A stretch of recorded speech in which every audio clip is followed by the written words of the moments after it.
गुरु प्यारी साध संगत जी, राधा स्वामी जी, बाणी बाणी गुरु अमरदास जी महाराज। आज के सत्संग के वचन कुछ इस प्रकार है। मन चंचल थिर न रहावे, चित निर्मल कस होए आवे। गुरु प्यारी साध संगत जी, गुरु अमरदास जी महाराज सवाल करते हैं कि हमारी आत्मा शब्द को पकड़ती क्यों नहीं है। तो आगे खुद ही जवाब देते हैं कि हमारा मन मलिन है। मलिन कहते हैं गंदे को, यानी ये वासनाओं तृष्णाओं से भरा पड़ा है। जब तक प्रेम ना हो, प्यार ना हो, सत्संग ना हो, तब तक हमारी आत्मा शब्द को पकड़ती ही नहीं। इस दुनिया में हमारा कोई दुश्मन नहीं। अगर कोई दुश्मन है तो वह है मन। गुरु अमरदास जी कहते हैं, मन ही नाल झगड़ा, मन ही नाल सत। अगर हमें किसी ने मालिक से जुदा किया है तो मन ने। हमारा दुश्मन कौन है? ये मन। उसने हमसे हीरे जवाहरात छिपाकर हमें विश्व विकारों में भुला दिया है। हम संतों के पास जाते हैं, कामिल फकीरों के वचन सुनते हैं, पर कभी मानते भी हैं नहीं। इस कान में पड़ा, उस कान से निकाल दिया। तब फिर शिकायत करते हैं कि रूह नहीं चढ़ती, मन नहीं लगता। हम मन का कहा मानते हैं, गुरु का कहा नहीं मानते। जो हमें दुनिया से निकालता है उसका कहा नहीं मानते। अगर मन झूठ भी कह दे तो भी उसका कहा मानते हैं। महात्माओं ने इसे बड़ी मुश्किल से वश में किया है। थोड़ी मेहनत से यह वश में नहीं आता। एक कहानी है कि एक मुसलमान फकीर था। एक दिन भजन में उसका मन न लगा, नाम की लज्जत नहीं आई। कहता है कि तुझे पूरा साल गर्म पानी पिलाऊंगा। फिर कहीं जाकर मुश्किल से लगा। हम थोड़ी देर बैठकर उदास हो जाते हैं और भजन करना छोड़कर उठ बैठते हैं। साध संगत जी, एक वाक्य है, जब एक सत्संगी ने हुजूर जी से सवाल करा कि जब तक आप दया न करो तब तक मन लगेगा ही नहीं। तब गुरु महाराज जी ने जवाब दिया कि मैं तो कहता हूँ कि आप भजन करो, आप खुद तवज्जो नहीं देते। जो महात्मा हमसे कौड़ी नहीं लेता और हमारा बोझा भी उठाता है, मगर ज़रा भी नहीं कहता कि मैंने तुम्हारे लिए क्या क्या किया, उजाड़ों पहाड़ों में साथ है, मौत के वक्त सामने आ खड़ा होता है, इससे बड़ी दया क्या हो सकती है। अगर हम दाता के घर ना पहुँचे तो मिलेगा क्या? कुछ नहीं। मैं कहता हूँ करके देखो, अगर अंदर ना आए तो आकर मुझे पकड़ो, मैं जिम्मेदार हूँ। जब आप अंदर जाओ, सतगुरु को प्रत्यक्ष करो, 9 दरवाजे छोड़कर जीते जी मरो। वह तो दोनों हाथों में लिए दात खड़ा है। संत महात्मा दात देने के लिए आते हैं, मगर हमारे खोटे भाग्य कि हम लेते नहीं। तब एक सत्संगी ने फिर से कहा कि महाराज जी, जो कुछ भी करना है आपको ही करना है। तब महाराज जी ने कहा कि आप अपने ऊपर बोझ नहीं डालते, गुरु पर डालते हो। यह ठीक बात नहीं। मैं कहता हूँ जब वह समझाते हैं कि आ अंदर चल, यह अंदर न जाए, इसका अपना कसूर है। एक महात्मा थे, एक आदमी उनके पास जाया करता था। एक दिन कहता है कि महात्मा जी, जब आप चढ़ाई करने लगे तो मेरे लिए भी 2 गज जगह रख लेना, यानी मुझे भी साथ ले जाना। जब महात्मा ने चोला छोड़ने का वक्त आया तो उन्होंने उसे बुलाकर कहा कि भाई तू भी तैयार हो जा। तो फिर वो कहने लगा, मेरे छोटे छोटे बाल बच्चे हैं, मैं अभी नहीं जाता। दुनिया को छोड़कर मालिक से मिलना बड़ा मुश्किल है। इसी तरह एक और कहानी है। एक बुढ़िया थी, उसकी इकलौती जवान लड़की थी। इत्तेफाक से वह लड़की सख्त बीमार हो गई। बहुत इलाज किया मगर फ़ायदा ना हुआ। बुढ़िया कहने लगी कि परमात्मा, इसकी जगह मैं मर जाऊं, यह बच जाए। मैं बूढ़ी हूँ, दुनिया में बहुत कुछ देख चुकी हूँ, यह जवान है, यह ना मरे। बार बार वो यही कहती। एक बार कहीं बाहर का दरवाज़ा खुला रह गया। एक गाय कहीं से छूटकर अंदर आ गई। रास्ते में एक देग पड़ी हुई थी। गाय ने खाने के लिए उसमें मुंह डाला, उसके सींग फंस गए। लगी घबराकर इधर उधर दौड़ने। अब देग का काला हिस्सा सामने था। जब उसने 2-4 चक्कर लगाए तो बुढ़िया डर गई और समझ गई कि मौत का फरिश्ता आ गया है। वह कहने लगी कि मैं तो बूढ़ी हूँ, लड़की वह पड़ी है, उसे ले जा। ये बाहर से बातें करता है पर अंदर नहीं जाता। जब तक अंदर ना जाए तो हमें कुछ भी नहीं मिल सकता। कहते हैं मन मैला है, बेईमान है, हमारा दुश्मन है, हमें अंदर नहीं जाने देता। हम इसके साथ प्यार किए बैठे हैं। जो दुश्मन के साथ प्यार करे वो सुखी कब हो सकता है। मन को वश में करने की अगर कोई दवा है तो एक ही है।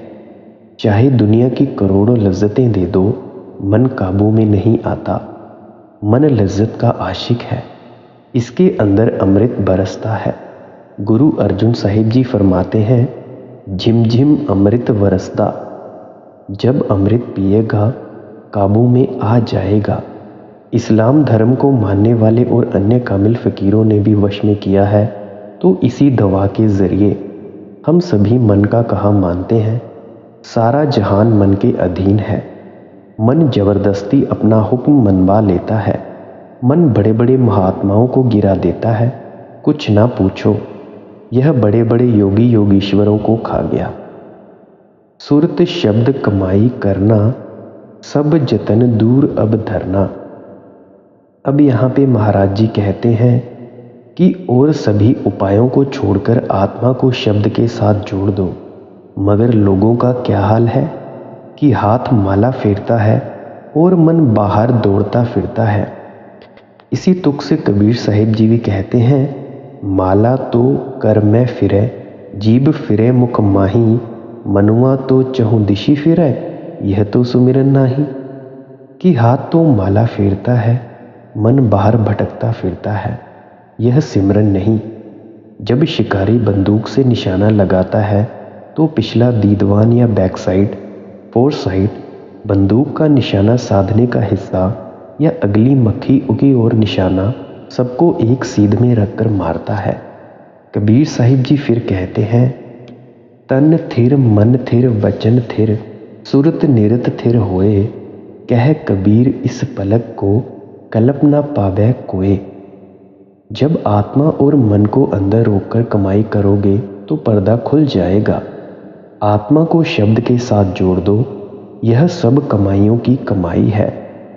निश्चय दृढ़ इस पर धरना, आलस कर कभी ना फिरना। अगर भजन भी करो तो दिल पर बोझ लेकर ना करो। प्रेम प्यार और खुशी के साथ अंदर जाना चाहिए। अगर फर्ज ही पूरा करते हैं तो कोई फ़ायदा नहीं। फिर कहते हैं कि आलस्य नहीं करना चाहिए, सुस्ती नहीं डालनी चाहिए। जो कहते हैं कि मन नहीं मानता, मन माने या ना माने, उसको चाहिए कि वे बैठें। रावलपिंडी में एक बंगाली बाबू था। वो एक अच्छा अभ्यासी था। उससे पूछा कि बाबू, मन वश में आया? तो फिर वो कहता है, आया तो है पर बड़ी मुश्किल से।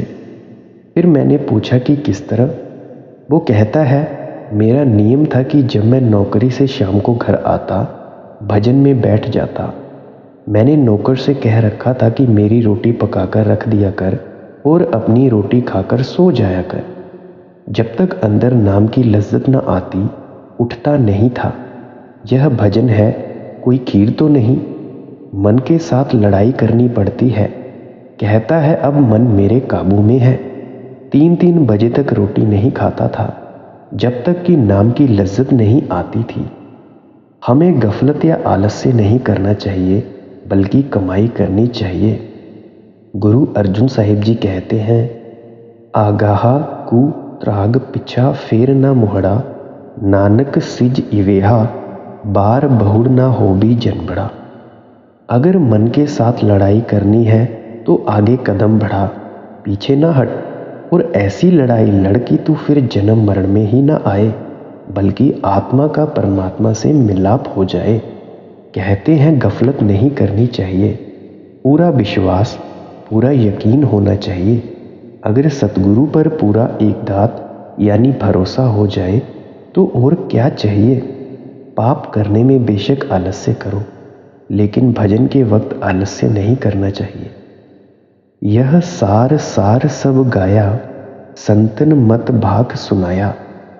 अब यहाँ पे गुरु महाराज जी फरमाते हैं कि सभी संतों के मत का जो तत्व है, सार है, हमने निचोड़कर आपके सामने रख दिया है। जो सचखंड पहुँचे, सभी का तत्व और मत एक ही है। सार वस्तु क्या है? शब्द की कमाई, यानी उस शब्द धुन को सुनना। राधा स्वामी भेद लखाया, सुन मान सार समझाया।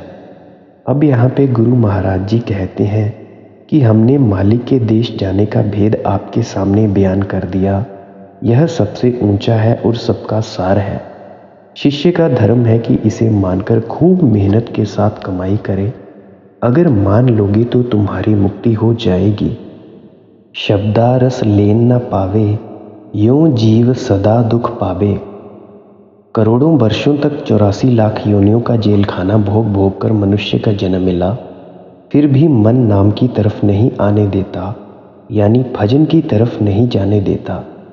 मैं देखता हूँ अक्सर सत्संगी मिलते हैं, मगर दुनिया में रहकर शायद ही कोई सुखी हो। एक ना एक दुख तो सबको ही है। बाबा फरीद साहिब जी यही कहते हैं, फरीदा मैं जानिया दुख मुझ को, दुख सवाइये जग, ऊंचे चढ़ के देखिया तक कर कर एहा अग। मन ने किसी को सुखी रहने ही नहीं दिया, यानी जब तक हमारा साथ मन के साथ है तब तक कोई भी इंसान सुखी नहीं रह सकता। हमें मन से दूर हटना है, इस मन पे काबू पाना है। इस मन पे काबू हम भजन सिमरन के जरिए उस शब्द धुन को सुनकर ही पा सकते हैं। गुरु मेहर करें जिस जन पर, सो बचे शब्द धुन सुनकर। अब कहते हैं कि गुरु मेहर करता है, ये मेहर लेते नहीं। वो दोनों हाथ फैलाकर कहता है कि आओ, मैं तुम्हें ले जाने को तैयार हूँ, मगर ये अंदर नहीं जाते। बेशुमार मिसालें हैं। कबीर साहिब जी कहते हैं, कबीर साचा सतगुर किया करे जो सिखा मह चूक, अंधे एक न लागई जीव बांस बजाइए फूक। सतगुरु तो हमें दोनों हाथों से अंदर ले जाने को तैयार है, मगर हम अंदर नहीं जाते। शब्द के सिवाय दुनिया में और कोई दवा नहीं है। जब हम अंदर शब्द सुनेंगे तो शांति आ जाएगी, तब प्रेम प्यार आएगा। सभी महात्मा होका देते हैं कि शब्द को सुनो। जिसने उस कलामे इलाही, कीर्तन या अनहद बाजे को सुना है, उसका मन काबू में आ गया। काम क्रोध आदि और इंद्रियां काबू में आ गई। अंदर रोशनी, नूर और तजल्ली पैदा हो गई। केवल वे ही बचे, बाकी सब मारे गए। तब गहे शब्द रस जांची, फिर जले ना जग की आंची। अगर ये एक बार पर्दा खोलकर अंदर चला जाए और उस अमृत यानी नाम की लज्जत को ले ले, फिर इसको पकड़ने वाला कौन है? वे खुद भी जवाब देते हैं कि कोई नहीं। फिर ना मन पकड़ सकता है, ना इंद्रियां। एक कवि ने कहा है, एक समय बन में बसते मृग राज की नार ने कहर जायो, कै कारण पाली के हाथ चढ़्यो, उन लेकर छेरी के संग लगायो। एक बार एक भेड़ें चराने वाले को एक शेर का बच्चा मिल गया। उसने उसे भेड़ों का दूध पिला पिलाकर पाल लिया। शेर का काम है शिकार करना, मगर वो भेड़ों के साथ रहता, भेड़ों का दूध पीता और गंदगी आदि खाता। संयोग से एक शेर आ गया। उसने देखा कि ये तो शेर का बच्चा है। सोचने लगा कि यह शेर होकर भेड़ों के साथ चरता है, बड़ी हैरानी की बात है। धीरे धीरे वो उसके पास गया और कहा कि देख, तू शेर है, शेर का बच्चा कहता है कि नहीं, मैं भेड़ हूँ। शेर उसे नदी के किनारे ले गया और कहा, पानी में देख, तेरी और मेरी शक्ल एक ही जैसी है। उसने कहा, शक्ल तो एक ही जैसी है। शेर ने कहा, अच्छा, मैं गरजता हूँ, तू भी गरज। जब शेर गरजा तो साथ ही शेर का बच्चा भी गरजा। तब चरवाहा भी भाग गया और भेड़ें भी भाग गईं। यह तो है कहानी। असली बात क्या है ये समझो। जब इसको कोई गुरु मिला, उसने कहा कि तू आत्मा है और परमात्मा की अंश है। तू अंदर जाकर अपने आप को देख और परख। जब हम अंदर जाते हैं तो रोशनी या प्रकाश हो जाता है, हमें समझ आ जाती है, असलियत प्रकट हो जाती है कि हम कौन हैं। संत जब जब संसार में आए, यही होका देते रहे कि अगर तू जन्म मरण के चक्कर से बनना चाहता है, बचना चाहता है तो क्या कर। तेरे अंदर नाम है, 9 दरवाजे छोड़कर अंदर 10वीं गली खोल।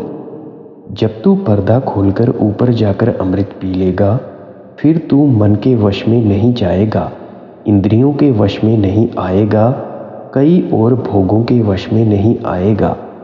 मन जैसा हमारा और कोई दुश्मन नहीं, लेकिन एक बार अगर हम इसे वश में कर लें और ये अंदर की लज्जतों का आशिक हो जाए, तो इसके जैसा वफादार नौकर भी और कोई नहीं। जिस तरह आत्मा सत्पुरुष से बिछड़ी हुई है, इसी तरह ये हमारा मन भी ब्रह्म से बिछड़ा हुआ है। यह ब्रह्म का अंश है, कोई छोटी चीज़ नहीं। अगर इसे पता लग जाए तो ये कहेगा कि मैं ब्रह्म का कमांडर हूँ। जब दोनों अंदर गए तो मन, क्योंकि ब्रह्म का अंश था, वो ब्रह्म में ही रह गया। आत्मा आगे चली गई, पर्दा खुल गया।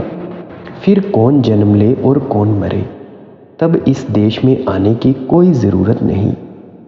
सब बात लगी अब कांची, गुरु भक्ति मिली अब सांची। जब अंदर शब्द की लज्जत आ जाए तो ये दिन रात गुरु की भक्ति में लगा रहता है। अब ये सवाल पैदा हुआ कि गुरु भक्ति किसे कहते हैं। मैं रोज़ बताता हूँ कि जो भी बाहर की सेवा की जाती है, ये भी गुरु भक्ति है, मगर असली गुरु भक्ति कमाई करके, 9 दरवाजे खाली करके, सूरज चंद्रमा व तारों को पार करके अंदर गुरु को प्रत्यक्ष करना है। गुरु भक्ति बड़ा उत्तम अभ्यास है। जब हम गुरु को प्रत्यक्ष करके सामने उनसे बातें करेंगे तो समझो हमारा फर्ज पूरा हो गया। जब बच्चा अपने आप को माँ की गोद में डाल दे, फिर उसको कोई फिक्र नहीं, नहलाना, धुलाना, खिलाना, मतलब कि सारी फिक्र माँ को है। इसी तरह जब शिष्य सतगुरु की गोद में जा बैठा तो फिर सतगुरु का फर्ज है कि इसे धूमधाम पहुँचाए, मगर हम कहते हैं कि हमें कोई बगैर मेहनत के ले जाए। बिना मेहनत के कोई जाता नहीं, कोई नहीं ले जा सकता। जब आपने मेहनत की, अंदर पर्दा खुल गया, आत्मा ने शब्द की लज्जत ले ली, गुरु सामने आ गया। गुरु अमरदास जी कहते हैं, नानक जिन्ह कऊ सतगुरु मिलया, तिन्ह का लिखा निबड़िया। अगर सतगुरु अंदर प्रकट हो गया, फिर वह हमारा सब कुछ करेगा। अब आपके मन में ये सवाल आ रहा होगा कि क्या ये जो अंदर और बाहर है, ये सब एक जैसे हैं? तो इसका सीधा जवाब गुरु महाराज जी की वाणी में है। इसका जवाब ये है कि पीहर में लड़की बेटी होती है और बाहर यानी ससुराल में बहू होती है। ये शरीर तो शिष्य को भी छोड़ देना है और गुरु को भी छोड़ देना है। जो हमेशा रहने वाला है वो तो अंदर है। लड़की का पीहर में और फर्ज है और ससुराल में और फर्ज है। राधा स्वामी की लीनी सरनी, सो जीव लगे भव तरनी। जब इसने सतगुरु की शरण ले ली, अपने आप को सतगुरु के हवाले कर दिया, तो समझ लो कि इसने अपना फर्ज पूरा कर दिया। आगे सतगुरु का फर्ज है, वो अपने देश में ले जाएगा। जो कुल लाज जगत से डरे, गुरु भक्ति से वह पुनि गिरे। जो आदमी लोक लाज से डरता है, दुनिया के तानों और निंदा से डरता है, अपने कुल से डरता है वह गुरु भक्ति के काबिल नहीं, क्योंकि वो दुनिया को बड़ा समझता है और सतगुरु को छोटा समझता है। दूसरे लफ्ज़ों में ये कह दें कि वो विषय विकारों को ऊंचा समझता है और सतगुरु को नीचा। एक बार का जिक्र है कि सिखों पर बहुत ज़्यादा जुल्म होता था। सिख डरते हुए उजाड़ों पहाड़ों जंगलों में छिपे फिरे रहते थे। बादशाह कहता था कि मैं उन्हें जड़ से मिटा दूंगा। उसने हुक्म दे रखा था कि जो भी किसी सिख का सिर काट कर लाएगा उसे मैं 200 रुपये इनाम दूंगा। लोगों ने स्त्रियों के सिर काट काट कर ला दिए और इनाम हासिल किया कि ये सिखों के बच्चों के सिर हैं। सिख पार्टियां बनाकर जंगलों में रहते थे। इत्तेफाक से एक पार्टी पकड़ी गई। हाकिम ने उसे जेल खाने में डाल दिया। उस पार्टी में एक ऐसा लड़का था जो कई खानदानों में अकेला था। जब उसकी माँ को पता लगा तो वो दिल्ली पहुंची, वजीर की औरत से मिली और कहा कि मेरा लड़का सिख नहीं, बेहतर है कि बादशाह से कहकर आप उसे छुड़वा दें।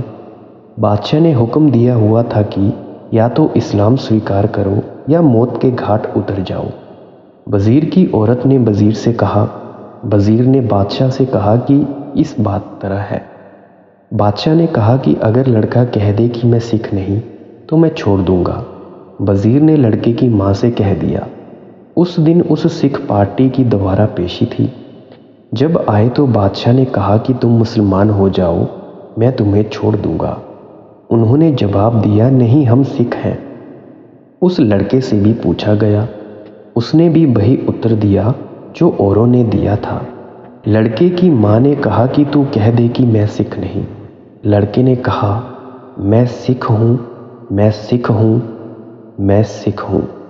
आ जल्लाद, पहले मुझे कत्ल कर ताकि मेरी माँ का दुख दूर हो जाए और उसे ज़्यादा इंतज़ार न करना पड़े।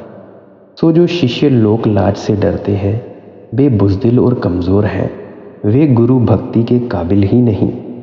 जो सच्चे भक्त होते हैं वे परमार्थ से कभी नहीं हटते हैं।